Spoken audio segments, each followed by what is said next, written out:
de Liège. Donc, en tant que PSO, nous nous occupons de tout ce qui est l'administratif des contrats. Donc, nous avons euh, nous avons l'encodage des prestations, la prolongation des contrats, tout le volet sécurité, tout ce qui est établissement des documents sociaux. Donc, je regarde juste parce que je vois qu'il y a des messages qu'on n'entend pas.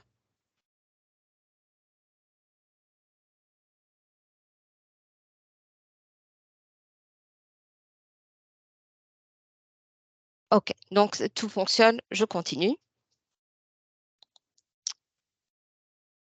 Je suis désolée, donc je continue. Donc, pourquoi avoir décidé d'organiser ce webinaire? Nous avons de plus en plus de questions par rapport aux motifs utilisés dans les contrats de travail. Et c'est vrai que c'est un sujet important dont nous avons trouvé intéressant de reparcourir un petit peu les motifs lors d'un webinaire. Je parlerai également de la cotisation de responsabilisation dans le cadre des contrats de travail euh, de travail journalier successif. Donc, effectivement, la cotisation va être due vers le mois d'octobre, donc c'est assez rapide. Je dois vous informer que ce webinaire est enregistré. Donc, c'est pour ça qu'on vous demande de couper vos caméras. Les microphones sont coupés. Et à la fin du webinaire, vous aurez l'occasion de poser des questions via le chat à ma collègue Lentel Herbost du service légal.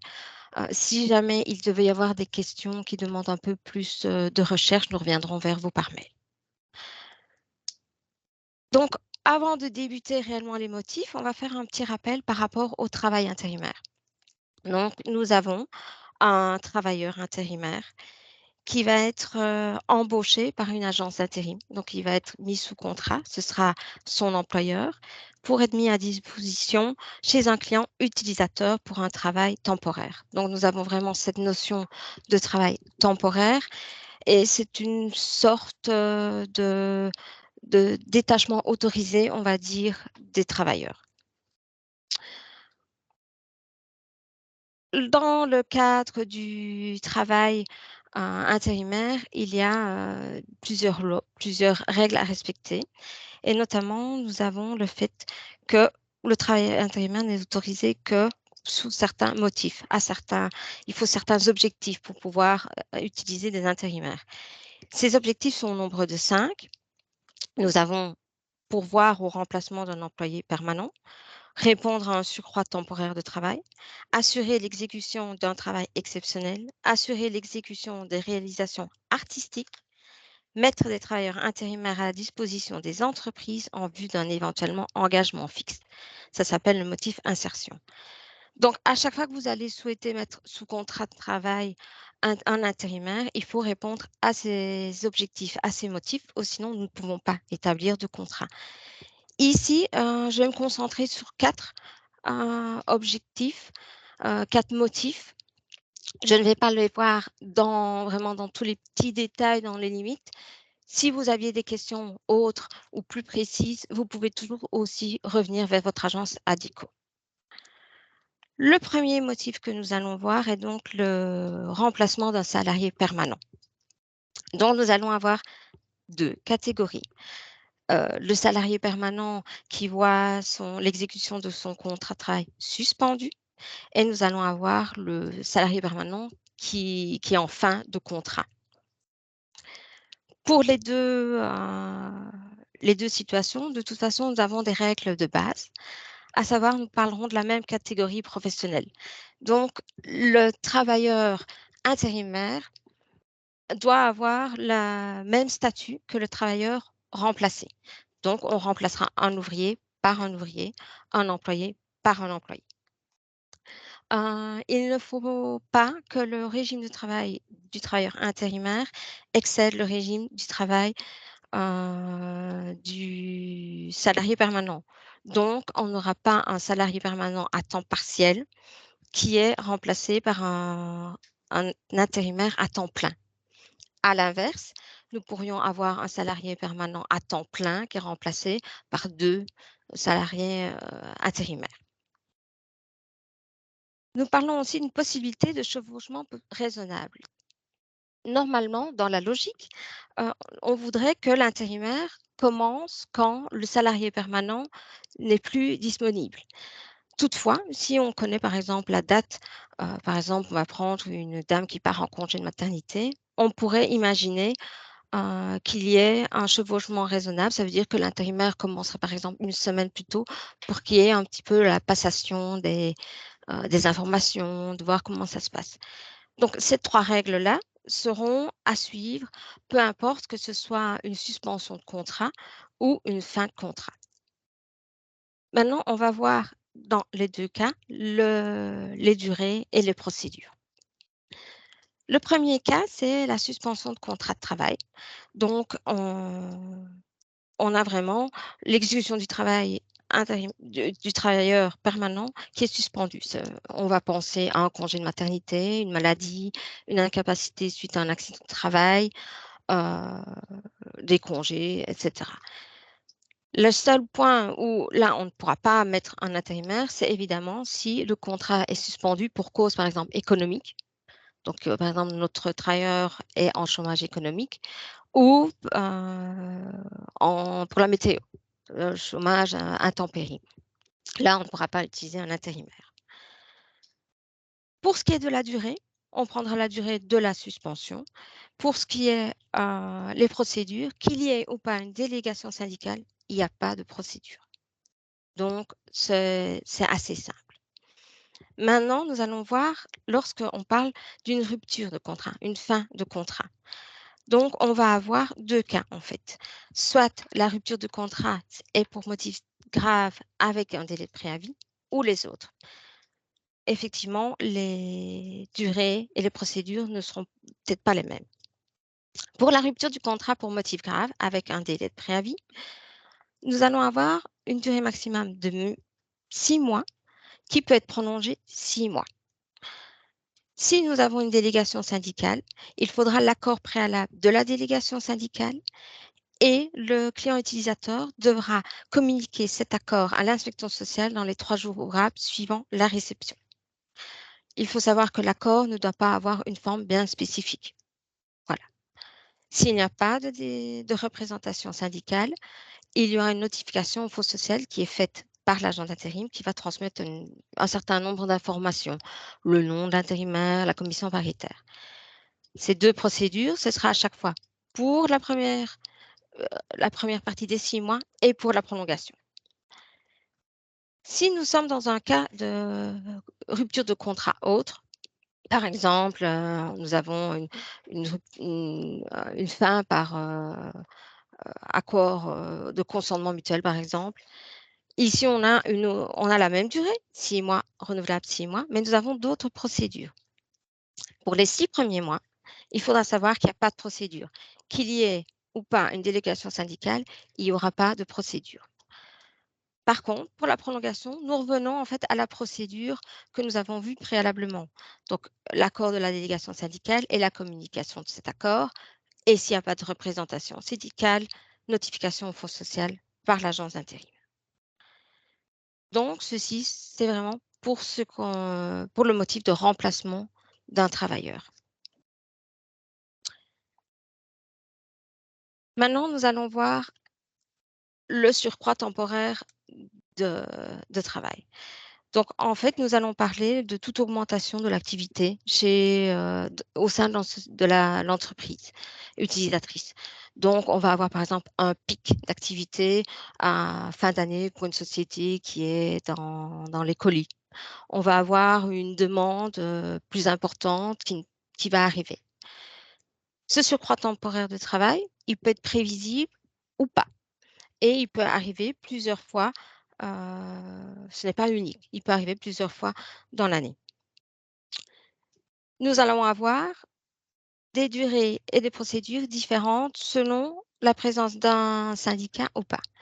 Si nous avons une délégation syndicale, La durée sera déterminée d'un commun accord, car effectivement, on va avoir besoin de l'accord préalable de la délégation syndicale. Cet accord portera non seulement sur la durée, mais également sur le nombre d'intérimaires que l'entreprise utilisatrice va mettre sous ce motif. Donc, si la société utilisatrice dit, nous, il nous faut 5 intérimaires pendant une période de 4 mois, mais que le syndicat dit non, 4, ça nous semble trop, ce sera 3, la société ne pourra pas mettre plus de 3 intérimaires. Cet accord doit être communiqué de nouveau à l'inspection sociale dans les 3 jours ouvrables suivant sa réception. Donc ça, c'est s'il y a une délégation syndicale. S'il n'y a pas de délégation syndicale, on aura 3 fois 6 mois. Donc on aura une durée maximum de 6 mois, prolongeable de nouveau 6 mois et encore prolongeable de 6 mois. Pour les 2 premières périodes, donc les 6 premiers mois plus les 6 deuxièmes mois, on va dire, il y aura une notification au fonds social pour les intérimaires faite par l'agence d'intérim, toujours avec les mêmes données. Pour la seconde prolongation de 6 mois, l'agence d'intérim devra demander l'autorisation à la commission des bons offices. La commission des bons offices étant une sorte d'organe consultatif entre les agences d'intérim et les syndicats. Cette commission des bons offices a un délai de 3 semaines pour pouvoir répondre. Si elle ne répond pas dans le délai, on considère que c'est accepté. Donc, ceci, c'était pour le motif du surcroît temporaire de travail, donc une augmentation de l'activité. Le troisième motif que je vais voir, c'est l'exécution d'un travail exceptionnel. À savoir qu'il existe une liste qui reprend toute une série de cas exceptionnels et pour chaque travail exceptionnel, nous allons avoir des durées, des procédures différentes. Ici, je ne vais pas parcourir tous les cas exceptionnels, tous les cas qui existent. Je vous ai mis en dessous du slide, vous avez le lien ou vous pouvez toujours revenir vers votre agence d'intérim. Les 2 cas que j'ai pris sont sans doute ceux qui nous intéressent et qu'on retrouve plus fréquemment, à savoir les travaux de préparation, fonctionnement, achèvement de foire, les salons, nous avons les élections également. Donc pour tous ces cas, on aura une durée maximum de 3 mois, mais il n'y a pas de procédure. Donc c'est relativement simple.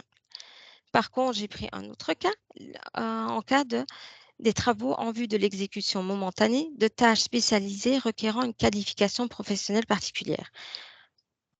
Ça veut dire, par exemple, qu'on a une société qui connaît un dysfonctionnement technique particulier et qui a besoin d'une personne avec des compétences qui viendrait résoudre ce problème rapidement. Donc, qui serait engagé que pour résoudre et pour trouver une solution au problème. C'est dans ce cas-ci, alors, on aura une durée maximum de 6 mois. Soit il y a une délégation syndicale et on a besoin de son accord, soit il n'y en a pas et c'est une communication au fonds social pour les intérimaires. Mais on compte également sur l'entreprise utilisatrice pour qu'elle fasse d'abord appel préalable au directeur du service suprégional de l'emploi, donc l'ONEM. Il y aura également information du contrôle des lois sociales. Vous voyez qu'à ma troisième ligne, il y a des petits points. Comme je vous disais, il y a d'autres cas de travaux exceptionnels. Je vous invite à aller voir ou revenir vers nous en cas de doute. Le quatrième motif est le motif insertion. Il va peut-être paraître complexe dans un premier temps, mais vous allez voir, ça va aller.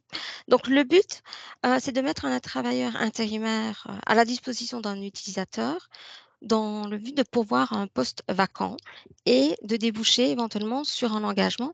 Et s'il y a un engagement, ce sera un sous contrat durée indéterminée, mais il n'y a pas d'obligation de cet engagement.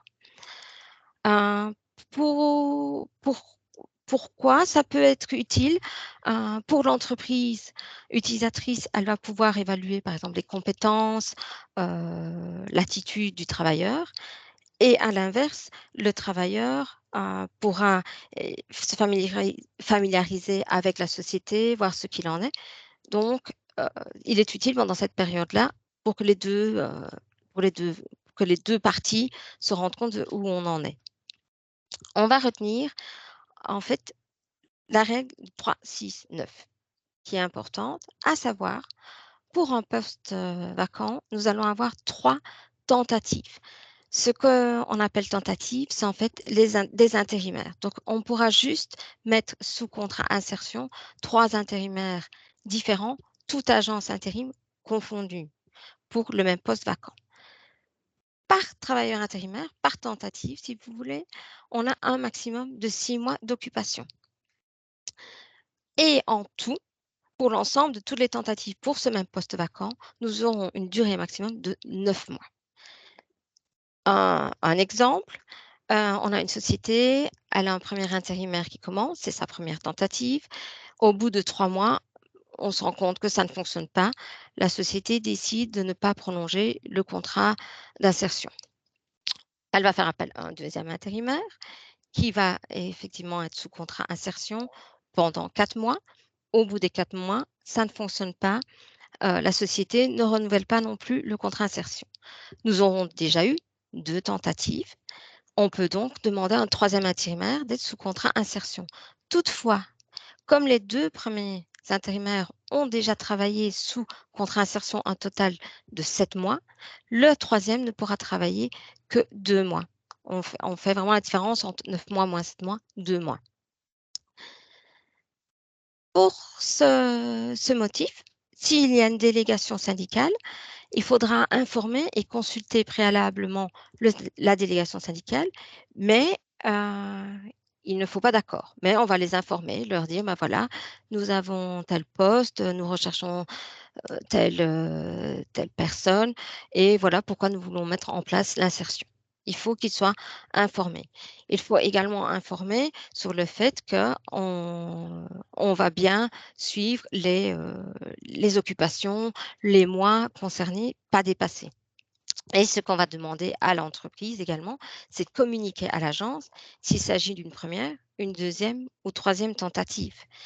Effectivement, s'il a déjà mis un intérimaire sous contrat insertion via une autre agence, d'intérim, il faut en tenir compte parce que nous ne pourrons pas alors en mettre plusieurs. Donc il faut vraiment faire attention et il faut savoir également que cette donnée sera reprise sur le contrat de travail. Sans délégation, syndicale, on demande juste à l'entreprise utilisatrice, comme je vous disais, de nous communiquer s'il s'agit d'une première, d'une deuxième ou d'une troisième tentative et également les mois qui ont déjà été occupés sous le motif insertion. Pour ce motif insertion, il ne sera pas tenu compte, des premières tentatives, des tentatives, ni du nombre de mois sous contrat, si c'est l'intérimaire qui lui-même met fin au contrat d'insertion. Donc s'il lui décide qu'on ne renouvelle pas, par exemple, son contrat, s'il abandonne la tentative, comme on dit, ou s'il y a eu fin pour motif grave. Donc si on a un premier intérimaire qui dit: «Non, moi ça ne fonctionne pas, j'arrête», on peut repartir sur 3 tentatives. Et on repartira sur 9 mois, on considérera que cette tentative-là n'aura pas, eu lieu quelque part. Une spécificité de ce motif, c'est qu'on ne peut pas, recourir au contrat journalier. Nous travaillerons toujours sur base hebdomadaire et nous avons également, ce qu'on appelle la garantie d'emploi d'1 mois pour un groupe limité de travailleurs temporaires. Ces travailleurs temporaires, c'est le travailleur, par exemple, qui était sous contrat à durée indéterminée et qui a mis fin à son contrat à durée indéterminée pour directement passer sous contrat d'insertion en vue d'embauche. Si le client décide: «Non, ça ne me convient pas, on l'arrête avant», alors l'agence d'intérim doit fournir, un travail similaire, on va dire, donc aux avantages similaires à l'intérimaire.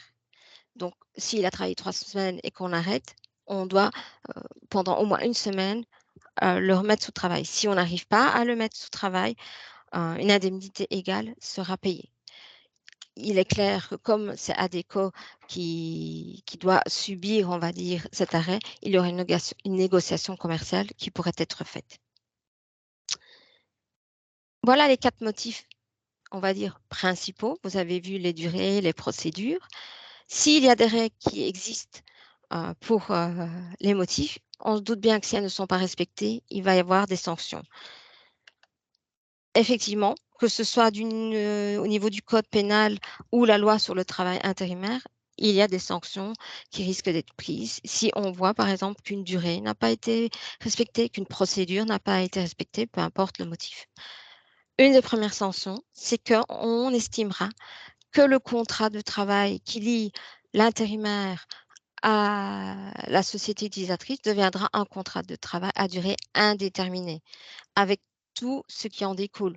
Donc, si on doit arrêter, ce sera le préavis, ce seront des indemnités. Donc, attention qu'ici, si on parle de plusieurs intérimaires, ce sera pour chaque intérimaire, ce seront des contrats de travail à durée indéterminée. Il peut y avoir également une sanction au niveau pénal ou administratif, donc une amende pénale qui va de 400 à 4 000 € ou de 200 à 2 000 € pour le client utilisateur ou l'agent, et toujours par intérimaire. Donc, quand on est dans un motif où nous avons plusieurs intérimaires, donc par exemple le surcroît de travail, on va faire cette sanction sera pour chaque travailleur intérimaire. Donc, on insiste vraiment sur le fait de surveiller toutes les données, les durées, de bien suivre toutes les procédures. Par exemple, quand on dit qu'il ne faut pas un accord, qu'il n'y a pas de forme spécifique pour l'accord, bien faire attention à tracer, à avoir cet accord écrit. Donc, je terminerai en vous disant que si vous avez la moindre question, si vous avez un doute, la meilleure chose à faire, c'est toujours revenir vers votre agence et on y regardera ensemble pour ne pas risquer d'avoir des sanctions. Donc voilà pour tout ce qui était les motifs, les 4 motifs en tout cas principaux. Je vous rappelle que vous pourrez toujours poser des questions directement lorsque j'aurai fini la présentation à ma collègue. Maintenant, un point sur les cotisations de responsabilisation dans le cadre des contrats de travail journalier successifs. Comme vous le savez peut-être ou sans doute, les contrats journaliers successifs ne sont plus d'application normalement depuis janvier 2023. Toutefois, dans certains cas, on accepte qu'il y ait des contrats, ça va dépendre d'une flexibilité et cetera. Je ne vais pas voir, ce côté, on va dire, juridique aujourd'hui. Ici, je vais plus m'intéresser à la cotisation. La première chose, c'est qu'au niveau des contrats journaliers successifs, on entend un contrat vraiment d'un jour, de 24 heures, qui suit immédiatement un autre contrat d'un jour. Simple, un contrat lundi, un contrat mardi, j'ai 2 jours, 2 contrats, journaliers successifs. Faire attention aussi que, si s'il y a un arrêt entre, donc si j'ai un contrat lundi, mardi, rien, puis jeudi, le jeudi ne sera pas compris dans les contrats journaliers successifs. D'accord? Et on prendra compte des 2 jours. Donc si j'ai un contrat journalier successif le lundi et le mardi, c'est 2 jours. C'est pas qu'on considère juste que le 2e, c'est le 1er contrat journalier successif. Non, ce seront 2 jours. La mesure couvre tous les travailleurs temporaires, y compris les étudiants. Toutefois, ne sont pas compris, ne sont pas concernés les intérimaires bénéficiant d'une pension de retraite ou pension de survie, les flexi-jobbers et les travailleurs occasionnels auprès d'utilisateurs appartenant aux commissions paritaires 144, 145 et 302. Ceux-ci ne seront pas repris dans le calcul. Le calcul se fait sur base de la DMFA et vous pouvez toujours revenir si vous avez un doute, si vous avez des questions, vous pouvez toujours revenir vers votre, agent d'intérim. Nous pouvons sortir la liste telle qu'elle sera comptée par l'ONSS. Le calcul va se faire, en fait, la cotisation, donc c'est pour responsabiliser, en fait, le client utilisateur qui utilise régulièrement des contrats journaliers successifs, de ne pas non plus, dépasser certains seuils. Donc une cotisation spéciale sera introduite, c'est lui qui devra la payer et on parlera toujours de nombre de contrats de travail journalier successif par intérimaire chez le même utilisateur. On prendra les périodes de calcul c'est-à-dire les semestres par semestre, donc du 1er janvier au 30 juin, du 1er juillet au 31 décembre. Et nous allons voir, vous voyez dans le tableau, qu'il y a différents seuils. Et à partir de certains seuils, la cotisation va différer. Donc, on va prendre le cas d'un intérimaire qui a travaillé 65 jours au sein d'une société utilisatrice. Ben, nous voyons que comme on est dans la tranche 60-79, par nombre de contrats journaliers successifs, on devra payer 15 euros. Donc, on fait vraiment 65 fois 15 et c'est la cotisation que devra payer le client utilisateur. À noter qu'à partir de 100, au minimum, ce sera 4 000 euros. Cette cotisation donc sera à payer en octobre 2023. Toutefois, il sera peut-être possible de faire une demande auprès de la commission des bons offices dans un premier temps, euh, en expliquant que si on a trop de contrats journaliers successifs, c'est dû à des circonstances exceptionnelles. Donc, il faudra d'abord en parler au comité d'entreprise ou délégation syndicale au sein de l'entreprise. Donc, il faut les informer et les consulter. Prévenir au comité que ça a été fait et surtout bien justifier, bien prouver qu'on relève de circonstances exceptionnelles. On envoie, je vais dire, un dossier bien ficelé. Donc, je vous conseille vraiment d'apporter un maximum de détails au comité de bons offices qui va se retourner vers l'ONSS qui aura le dernier mot. Maintenant, les premiers paiements sont prévus pour octobre 2023. Et ça veut dire qu'on ne connaît pas encore réellement comment ça va se passer au niveau des circonstances, comment ça va se passer au niveau des demandes, puisqu'il n'y en a pas encore eu. Il est clair que si on devait être informé, si on devait avoir de nouvelles informations, nous reviendrons vers vous en vous donnant peut-être plus de détails. J'arrive à la fin donc, de ma présentation. Je vous remercie tous pour votre attention. Maintenant, si vous avez des questions, je laisse la parole à ma collègue Lentel et vous souhaite une bonne après-midi. Merci. Oui, bonjour à tous. J'espère que toute personne peut m'entendre. Je vois qu'il y a une personne qui a demandé une question, c'est Stéphane Cartier. Bonjour, faut-il transmettre à l'agence le motif de recours et le motif sera-t-il repris dans le contrat? Oui, c'est correct, Stéphane. Donc, au début de la mission, c'est très important que tu vas contacter le motif que tu veux utiliser pour l'intérimaire, c'est-à-dire le motif de remplacement, le motif d'insertion. Et on a aussi obligé par la loi d'introduire le motif dans le contrat de travail. Donc, oui, c'est correct, c'est correct.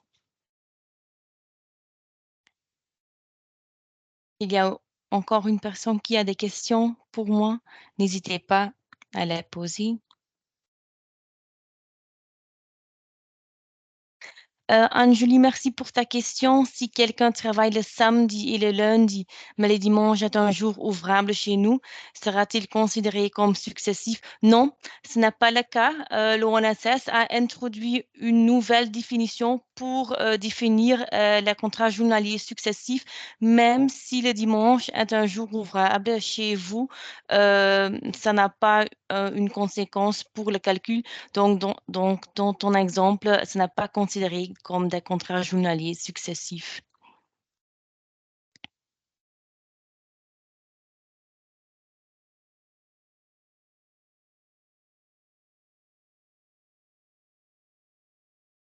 Ok, je vais justement attendre quelques secondes. Donc, pour finir, je vais te remercier pour être ici avec nous. Si tu as des questions détaillées, n'hésite pas à les poser à ton agence locale d'ADECO.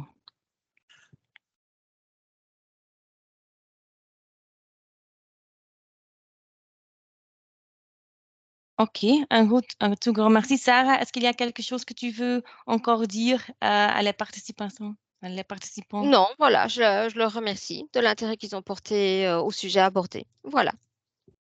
Ok, un tout grand merci. Bonjour à tous. Merci, au revoir, bon après-midi.